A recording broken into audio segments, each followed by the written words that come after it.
Good morning, America. Today we're going to be reporting all about your favorite topic, the Vietnam War, and how the weather is in Vietnam. Off to you, Gabe. Thank you, Tyler. Today's weather, partly cloudy with a high chance of lead.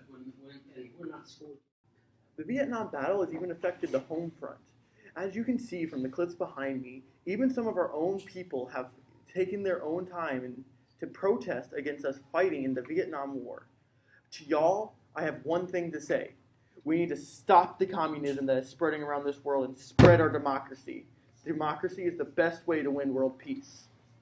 Even communist China has sat there and infected North Vietnam. We are trying our best to fight them back, but North Vietnam is down.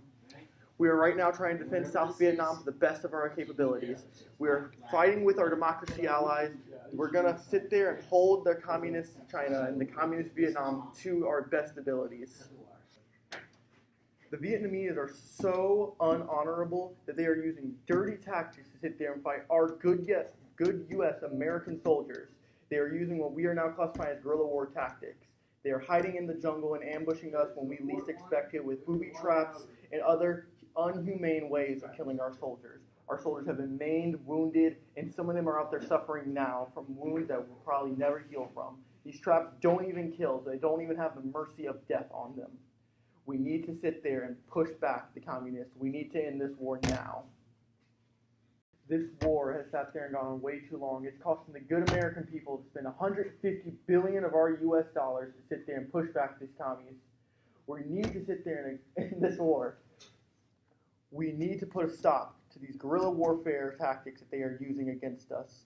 So for all you protesting still against it, keep in mind that our good American soldiers are over there fighting for the democracy that we live for and respect.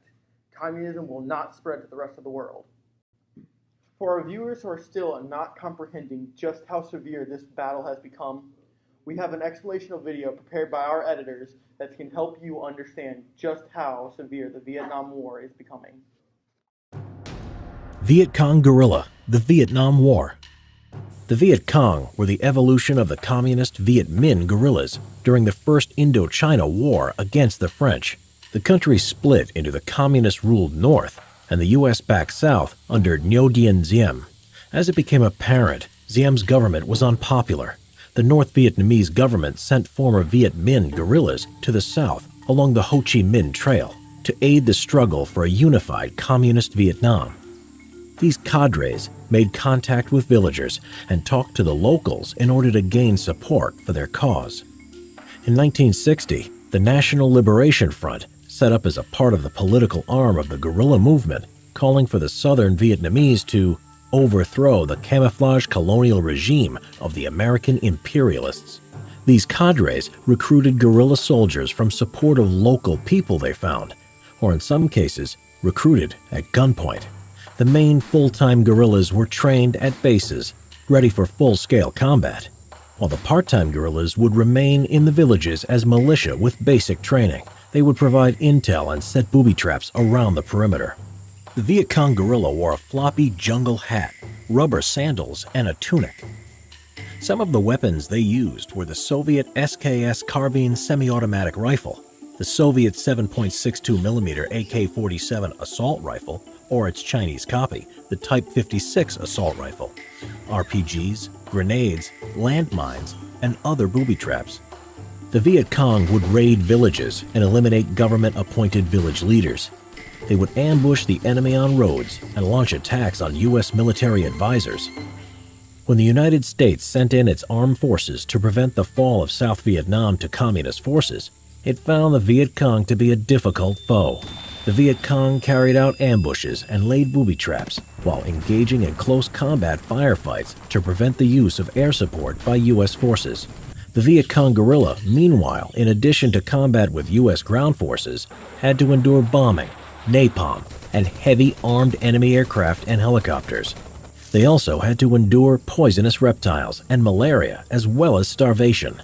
Many Viet Cong would hide from the enemy in tunnels which contained kitchens, a hospital, and sleeping quarters. During the Tet Offensive in 1968, the Viet Cong took advantage of the fact that South Vietnamese soldiers would be on leave, concealing themselves among civilians returning home. They occupied cities across South Vietnam, even occupying the capital. Another weapon that the U.S. has made is napalm, a flammable jelly-like substance used to section off areas. Currently, we are using it to section off North and South Vietnam.